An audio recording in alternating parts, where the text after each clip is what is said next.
Hi guys, welcome to revision time. आज मैं ला रही हूँ आप सभी के लिए TSSSB एग्ज़ाम 2024 के क्वेश्चन की एनालिसिस वीडियो। 14 और 15 जुलाई को पूछे गए क्वेश्चन की एनालिसिस है, जो कि असिस्टेंट सुपरिटेंडेंट और मैनेजर पोस्ट के एग्जाम हुए हैं उन सभी क्वेश्चंस के। तो चलिए स्टार्ट करते हैं आज की एनालिसिस वीडियो। चैनल पर अगर पहली बार आए हैं तो चैनल को सब्सक्राइब कर लें, साथ ही इस वीडियो को लाइक भी ज़रूर कर दें। तो चलिए स्टार्ट करते हैं आज के सारे क्वेश्चन। आप अपना आंसर चेक कर सकते हैं। क्वेश्चन नंबर 1, EPFO का फुल फॉर्म क्या होता है? इसका आंसर है Employees Provident Fund Organisation. EPFO का पूरा नाम कर्मचारी भविष्य निधि संगठन है। यह एक वैधानिक निकाय है जिसे भारत सरकार के CBT केंद्रीय न्यासी बोर्ड की सहायता के लिए बनाया गया है।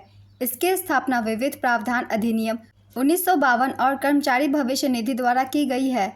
यह भारत सरकार के श्रम और रोजगार विभाग के प्रशासनिक अधिकार क्षेत्र के अंतर्गत आता है। देश भर में विभिन्न स्थानों पर इसके लगभग 122 कार्यालय हैं। नेक्स्ट क्वेश्चन, रजिया सुल्तान शासक कब बनी? इसका आंसर है 1236। रजिया सुल्तान भारत की प्रथम महिला शासक थी, जिसका जन्म 1205 में बदायूं में हुआ था। उसने देश पर 1236 से 1240 तक शासन किया। वह दिल्ली के सिंहासन पर नियंत्रण और हस्तक्षेप करने वाली पहली मुस्लिम व तुर्की इतिहास की पहली महिला थी। उसने दिल्ली का शासन अपने पिता से उत्तराधिकार में प्राप्त किया था। रजिया सुल्तान की मृत्यु डाकुओं द्वारा 15 अक्टूबर 1240 को दिल्ली सल्तनत के कैथल में हुई थी। वह इल्तुतमिश की बेटी थी, जिसे गुलाम वंश का वास्तविक संस्थापक माना जाता है। गुलाम वंश की स्थापना कुतुबुद्दीन ऐबक द्वारा की गई थी। यह दिल्ली सल्तनत के रूप में शासन करने वाला पहला राजवंश था। यह राजवंश 1206 से 1290 तक चला था। नेक्स्ट क्वेश्चन, चेर साम्राज्य का शिलालेख किस भाषा में था? इसका आंसर है मलयालम। चेर शब्द का अर्थ प्राचीन तमिल में एक पहाड़ की ढलान है। महोदयपुरम के चेर साम्राज्य के शासकों ने अपने शिलालेखों में मलयालम भाषा और लिपि का परिचय दिया। चेरों ने मालाबार तट पर शासन किया, जिन्हें केरलपुत्र के नाम से भी जाना जाता था। महोदयपुरम के चेर साम्राज्य की स्थापना 9वीं शताब्दी में वर्तमान केरल में हुई थी। चेर साम्राज्य के शासकों और लोगों ने मलयालम भाषा का प्रयोग किया। चेर साम्राज्य अपने दरबार में क्षेत्रीय भाषा का प्रयोग करने वाले शुरुआती राज्यों में से एक था। चेर शासक कुलशेखर वर्मन के कार्यकाल के ठीक बाद यह वंश महोदयपुरम कुलशेखर के रूप में भी प्रसिद्ध हो गया। सबसे पहले चेर साम्राज्य ने 5वीं शताब्दी तक शासन किया, जबकि दूसरे चेर साम्राज्य ने 9वीं शताब्दी ईस्वी में सत्ता संभाली। चेर वंश की स्थापना उथयान चेरल उत्थान 5वीं शताब्दी ने की थी। उनकी राजधानी वंजी थी। कुलशेखर अलवर दूसरे चेर राजवंश 9वीं शताब्दी के संस्थापक थे। उनकी राजधानी महोदयपुरम थी। चेर साम्राज्य का सही प्रतीक धनुष और बाण था। नेक्स्ट क्वेश्चन, होयसल वंश का संबंध किस राज्य से था? इसका आंसर है कर्नाटक। होयसल वंश का संस्थापक नृपकाम द्वितीय था, जिसने कर्नाटक के मलनाड क्षेत्र में शासन किया था। होयसल साम्राज्य ने कर्नाटक के एक बड़े हिस्से और आंध्र प्रदेश और तमिलनाडु के कुछ हिस्सों में 10वीं से 14वीं शताब्दी ईस्वी तक शासन किया। होयसल साम्राज्य की राजधानी हेलबीडु बेलूर थी। होयसल साम्राज्य द्वारा निर्मित 3 सबसे प्रसिद्ध मंदिरों में सोमनाथपुरा के केशव मंदिर, बेलूर में चेना केशव मंदिर और हेलबीडु में होयले सेवा मंदिर है। इन तीनों मंदिरों को संयुक्त राष्ट्र शैक्षिक, वैज्ञानिक एवं सांस्कृतिक संगठन यूनेस्को की विश्व विरासत सूची में जोड़ा गया है। यह समावेशन भारत में 42वें यूनेस्को विश्व धरोहर स्थल का प्रतीक है। नेक्स्ट क्वेश्चन, पहला मुगल सम्राट कौन था? इसका आंसर है बाबर। मुगल साम्राज्य 1526 ईस्वी में शुरू हुआ। मुगल वंश का संस्थापक बाबर था। अधिकतर मुगल शासक सुन्नी मुसलमान थे। बाबर अपने पिता की ओर से तैमूर का और अपनी माता की ओर से चंगेज खां का वंशज था। फरगाना के गवर्नर उमर शेख मिर्ज़ा बाबर के पिता थे। बाबर ने 1526 में इब्राहिम लोदी को पानीपत के प्रथम युद्ध में हराकर भारत में मुगल साम्राज्य की स्थापना की थी। बाबर ने 1527 में खानवा के युद्ध में राणा सांगा को पराजित किया। 1529 में घाघरा की लड़ाई में बाबर ने मोहम्मद लोदी और सुल्तान नुसरत शाह को हराया था। बाबर ने चगताई तुर्किक में बाबरनामा लिखा था। बाबर की मृत्यु 1530 में आगरा में हुई थी। ये सारे पॉइंट्स बाबर से एग्जाम में पूछे जाते हैं, इसलिए इन सभी को याद रखेंगे। बाबर के बाद हुमायूं गद्दी पर बैठा। हुमायूं दूसरा मुगल सम्राट था। अकबर तीसरा मुगल सम्राट था। जहांगीर चौथा मुगल सम्राट था। शाहजहां 5वां मुगल सम्राट था। मुगल साम्राज्य की गद्दी कुल 19 बादशाहों ने संभाली थी। अंतिम मुगल सम्राट बहादुर शाह द्वितीय या बहादुर शाह जफर था। नेक्स्ट क्वेश्चन, पोलियो वैक्सीन की खोज किसने की थी? इसका आंसर है Jonas Salk. Jonas Edward Salk ने पोलियो के टीके का आविष्कार किया था। पोलियो के टीके का उपयोग पोलियोमाइलाइटिस को रोकने के लिए किया जाता है।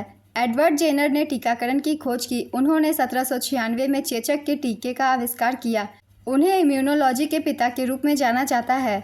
BCG Bacillus Calmette Guerin vaccine के खोजकर्ता हैं अल्बर्ट कैलमेट और केमिली गुएरिन। रेबीज के टीके के खोजकर्ता है लुई पास्चर और एमिल रुक्स 1885 में। खसरा के टीके की खोज जॉन फ्रैंकलिन एंडर्स ने 1963 में की थी। नेक्स्ट क्वेश्चन, मुद्रा राक्षस किसने लिखा है? इसका आंसर है विशाख दत्त। आइए कुछ महत्वपूर्ण पुस्तक के बारे में जान लेते हैं जिनसे कि ज़्यादातर क्वेश्चन बनते हैं, जैसे कि अर्थशास्त्र। अर्थशास्त्र लिखा है कौटिल्य ने। कौटिल्य को चाणक्य और विष्णुगुप्त के नाम से भी जानते हैं, इसलिए एग्जाम में कंफ्यूज नहीं होंगे। अर्थशास्त्र के पुस्तक का नाम पूछा जाए तो कौटिल्य, चाणक्य या विष्णुगुप्त तीनों ही हो सकता है। Baburnama Babur, Anand Math Bankim Chandra Chattopadhyay, Mein Kampf Adolf Hitler. The coalition years Pranab Mukherjee, wise and otherwise Sudha Murty, Geet Govind Jayadev, Gitanjali Rabindranath Tagore, Gita Rahasya Bal Gangadhar Tilak, glimpses of world history Jawaharlal Nehru. Godan Munshi Premchand, golden threshold Sarojini Naidu, why I am an atheist Bhagat Singh, India wins freedom Maulana Abul Kalam Azad, unhappy India Lala Lajpat Rai, annihilation of caste doctor Bhimrao Ambedkar. Hind Swaraj Mahatma Gandhi, India for Indians Chittaranjan Das, Kamayani Jaishankar Prasad, Hit Refresh Satya Nadella. Next question, Rajasthan की आधिकारिक भाषा क्या है? इसका answer है हिंदी। हिंदी और राजस्थानी दोनों भाषाएं राजस्थान में व्यापक रूप से बोली जाती है, यद्यपि हिंदी इसकी आधिकारिक भाषा है। नेक्स्ट क्वेश्चन, कच्छ के अनेकार्थक शब्द बताएं।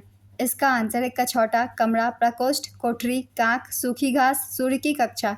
नेक्स्ट क्वेश्चन, बक्सर का युद्ध कब लड़ा गया था? इसका आंसर है 1764 में। बक्सर का युद्ध 22 अक्टूबर 1764 को लड़ा गया था। यह हेक्टर मुनरो और मीर कासिम की संयुक्त सेनाओं के बीच लड़ा गया था, जिसमें सुजाउद्दौला शाह आलम द्वितीय शामिल थे। इस युद्ध में मीर कासिम की संयुक्त सेना हार गई थी। 12 अगस्त 1765 को रॉबर्ट क्लाइव और शाह आलम द्वितीय मुगल बादशाह के बीच इलाहाबाद की संधि हुई। बक्सर के युद्ध में मीर कासिम की सेना में 40,000 सैनिक थे, जबकि अंग्रेजों की ईस्ट इंडिया कंपनी के हेक्टर मुनरो की सेना में 10,000 सैनिक शामिल थे। मीर कासिम की हार के साथ ही नवाबों का शासन भी समाप्त हो गया। Next question, a health programme का फुल फॉर्म बताइए। इसका आंसर है accredit agent for health and extension of livestock production. A HELP एक गतिशील पहल है जो पशुधन क्षेत्र के भीतर कई गंभीर चुनौतियों का समाधान करना चाहता है। नेक्स्ट क्वेश्चन, वर्ल्ड कप 2023 में 62 बॉल में शतक बनाकर कौन से सबसे तेज शतक जमाने वाले भारतीय बल्लेबाज बन गए हैं? इसका आंसर है KL राहुल। नीदरलैंड के खिलाफ इन्होंने खेला था। आइए जान लेते हैं 2023 के विश्व कप के बारे में कुछ महत्वपूर्ण बिंदु, जैसे कि विजेता थी ऑस्ट्रेलिया, उपविजेता भारत, आयोजन स्थल भारत, संस्करण था 13वां, शुभंकर, ब्लेज और Tonk. Player of the tournament का खिताब विराट कोहली को दिया गया। नेक्स्ट क्वेश्चन, पेनिसिलिन की खोज किसने की थी? इसका आंसर है अलेक्जेंडर फ्लेमिंग। पेनिसिलिन की खोज का श्रेय 1928 में स्कॉटिश वैज्ञानिक एवं नोबेल पुरस्कार विजेता अलेक्जेंडर फ्लेमिंग को जाता है। उन्हें 1945 में अर्नेस्ट बोरिस चेन और हार्वर्ड फ्लोरी के साथ फिजियोलॉजी या मेडिसिन में नोबेल पुरस्कार दिया गया था। पेनिसिलिन पहला और सबसे व्यापक रूप से इस्तेमाल किया जाने वाला एंटीबायोटिक एजेंट है। यह पेनिसिलियम कवक से प्राप्त होता है, जिसे पेनिसिलिन का सबसे महत्वपूर्ण प्राकृतिक स्रोत माना जाता है। नेक्स्ट क्वेश्चन, राज्य लोक सेवा आयोग के अध्यक्ष का कार्यकाल कितना होता है? इसका आंसर है 6 वर्ष या 62 वर्ष की आयु, जो भी पहले हो। राज्य लोक सेवा आयोग के अध्यक्ष राज्यपाल को लिखकर अपना इस्तीफा दे सकते हैं और राष्ट्रपति द्वारा उनका कार्यकाल समाप्त होने से पहले भी उन्हें हटाया जा सकता है। नेक्स्ट क्वेश्चन, भारत सरकार के प्रथम विधि अधिकारी कौन है? इसका आंसर है भारत के महान्यायवादी। भारत सरकार का प्रथम विधि अधिकारी भारत का महान्यायवादी होता है। संविधान के अनुच्छेद 76 में उल्लेख है कि भारत में सर्वोच्च कानून अधिकारी है। वह मुख्य कानूनी सलाहकार और भारत के सर्वोच्च न्यायालय में प्राथमिक वकील है। उन्हें सरकार की ओर से अधिवक्ता कहा जाता है। 15वें अटॉर्नी जनरल के वेणुगोपाल थे। वर्तमान में 16वें अटॉर्नी जनरल R वेंकटरमणी हैं। नेक्स्ट क्वेश्चन, कौन सी नदी अरब सागर में गिरती है? इसका आंसर है नर्मदा और ताप्ती। अरब सागर में गिरने वाली सबसे लंबी प्रायद्वीपीय नदी नर्मदा नदी है। नर्मदा नदी का उद्गम छत्तीसगढ़ के मैकल पहाड़ी पर अमरकंटक की चोटी से होता है। यह पश्चिम में अपनी भ्रंश घाटी में बहती है और भरूच के पास अपना मुंह बनाती है। नर्मदा नदी मध्य प्रदेश, महाराष्ट्र और गुजरात से होकर बहती है। नेक्स्ट क्वेश्चन, नामीबियाई चीता ने 3 शावकों को जन्म किस नेशनल पार्क में दिया है? इसका आंसर है कूनो राष्ट्रीय उद्यान, मध्य प्रदेश। नामीबियाई चीता ज्वाला ने 3 शावकों को जन्म दिया है। नामीबियाई चीता आशा ने भी 3 शावकों को जन्म दिया था। इससे पहले सियाया नामक एक चीता ने पिछले साल मार्च में 4 शावकों को जन्म दिया था। हालांकि उनमें से केवल एक शावक जीवित बचा। नेक्स्ट क्वेश्चन, भौतिक अनुसंधान प्रयोगशाला कहाँ स्थित है? इसका आंसर है अहमदाबाद। भारत में अंतरिक्ष विज्ञान के उद्गम स्थल के रूप में विख्यात भौतिक अनुसंधान प्रयोगशाला की स्थापना 1947 में डॉक्टर विक्रम साराभाई ने की थी। आप सभी से छोटी सी रिक्वेस्ट है, अगर अभी तक आप लोगों ने वीडियो को लाइक नहीं किया तो लाइक कर दीजिए। चलिए अगला प्रश्न देखते हैं। अनुच्छेद 7 किससे संबंधित है? इसका आंसर है पाकिस्तान में कुछ प्रवासियों की नागरिकता से। यह उन लोगों के अधिकारों से संबंधित है जो 1 मार्च 1947 के बाद पाकिस्तान चले गए थे लेकिन बाद में भारत लौट आए। आज की एनालिसिस वीडियो कंप्लीट होती है फ्रेंड्स। अगर आपको कुछ और भी क्वेश्चन पता हो तो मुझे कमेंट बॉक्स में बता सकते हैं। फिर मिलते हैं अगली एनालिसिस वीडियो के साथ। इस तरह की एनालिसिस वीडियो के लिए चैनल को ज़रूर सब्सक्राइब कर लीजिए और साथ ही इस वीडियो को लाइक भी कर दीजिएगा। फिर मिलते हैं अगली वीडियो के साथ। आप सभी को थैंक यू।